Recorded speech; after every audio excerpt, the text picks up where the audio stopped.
Matriculants are putting in the hard work, sacrificing their social life in order to pass and then take on tertiary studies. But not all of them are mentally and physically ready for that step due to the challenges created by the COVID-19 pandemic. But one educational institution believes the fact that students have faced significant disruptions over the past 2 years is a blessing in disguise, as they will make ideal 21st century teachers. Let's unpack this further with MANCOSA Academic Director, Professor Zaheer Hamid. Professor, thanks so much for your time this evening. Talk to us about how the challenges of studying over the past 2 years has helped students to become more adaptable and resilient. Thank you, Anila, and good evening to your listeners and viewers. I think it's important that we don't make light of the various challenges that students have had to face and endure over the last 2 years. But there is a silver lining that we believe to exist. These students that would have spent perhaps 12 to 13 years of their school lives had to end their final years during the COVID teaching period. And this meant that they didn't have access to routine, structured learning. And in doing so, we believe, I certainly do, that most of these students have become self-reliant. They've developed the ability to work independently, work with incomplete information. They certainly have developed the ability to manage their time better, and in so doing have better prepared themselves to the real world of work, the global labor market, and certainly post-school education. So there's certainly perhaps value that has arisen from this very challenging time. You also believe that these are the kinds of skills specifically needed to solve South Africa's education crisis. Why is that? So I think that the skills that students would have developed over this last 18 to 24 months really has pushed them to move beyond traditional boundaries. And as such skills like the ability to work within a team, without seeing and engaging people physically, is really reflective of what the real world of work is. And as such, these students are better positioned. But more importantly, I think these students have a greater appreciation of what education is and has become. And as such, if they do choose to enter higher education teaching, then they have a better appreciation and understanding of what it means to be a teacher or someone who's advancing education at higher education or a school level. And I think that gives them a greater level of confidence to take up this noble cause. So with a dire shortage of truly excellent educators in the country, how do we convince more young people to pursue teaching as a career amid the challenges of a flawed system and rampant under-resourcing of teachers in government schools? So I think firstly, as government, as higher education institutions, as educational leaders, we certainly have a responsibility to reposition teaching as a profession, certainly beyond just a noble profession, but one that can provide a reasonably decent quality of life for young people. So I think we need to romanticize it better, and I think certainly government has greater responsibility to do that.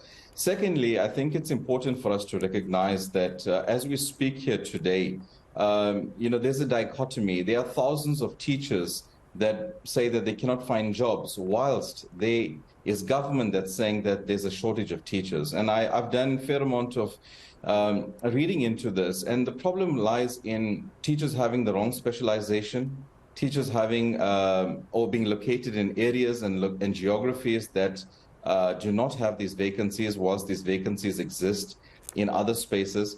And certainly there's a shortage of teachers in specific subjects, specializations, and languages of teaching. So I think that if this has to be an option for young people to actually pursue, it certainly can be one that they could do fairly successfully. When I was at varsity, I'm not going to say exactly how long ago that was, but there was a period when people became teachers because their first choice of academic field was not open to them. Either they had not qualified in terms of marks to study in that direction, or those courses had already been filled to capacity, and so they had to make another choice. And usually that choice fell down on teaching. But we all know the importance of teachers.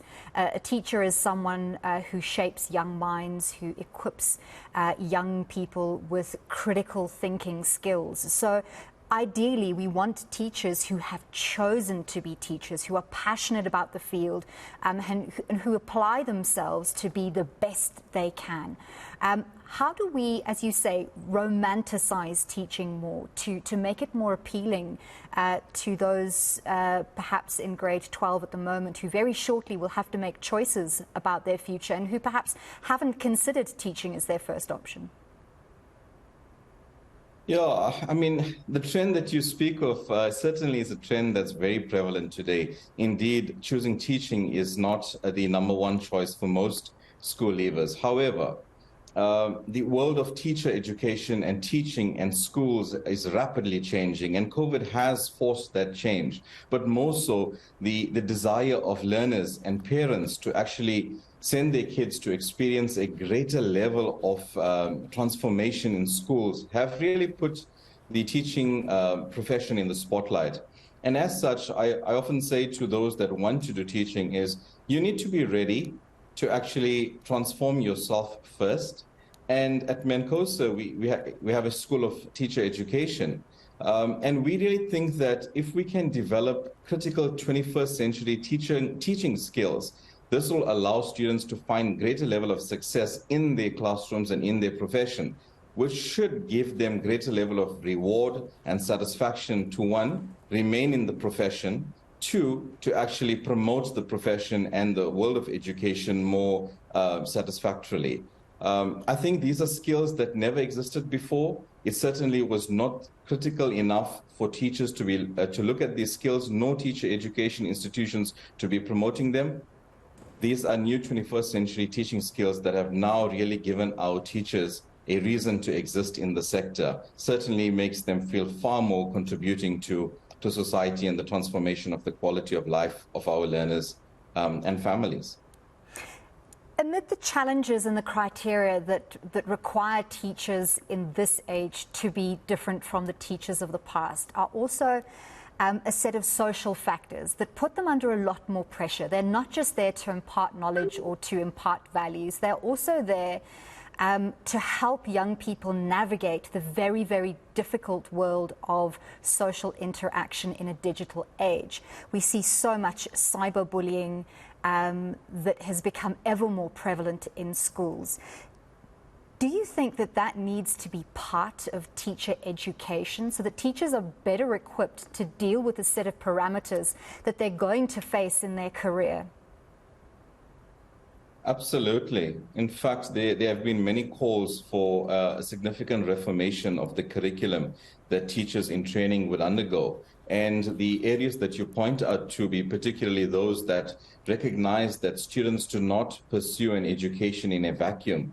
And the success of education requires us to look at the whole host of environmental factors that actually promote success in schools is required. So definitely beyond the content and pedagogy skills that teachers require, they certainly require skills to allow them to function in a very new and diverse classroom setting, additionally to the responsibility that perhaps there's been never a greater time when we need to be promoting the issues of citizenship and societal benefit within our classrooms for a better society for tomorrow. So those areas would only come through if institutions would look to reflect upon the curriculum, the way we teach, what we teach, and what type of graduate we want to put out there. Certainly one that allows our students to actually advance beyond just content knowledge, but become more responsible, mature, and value-adding citizens.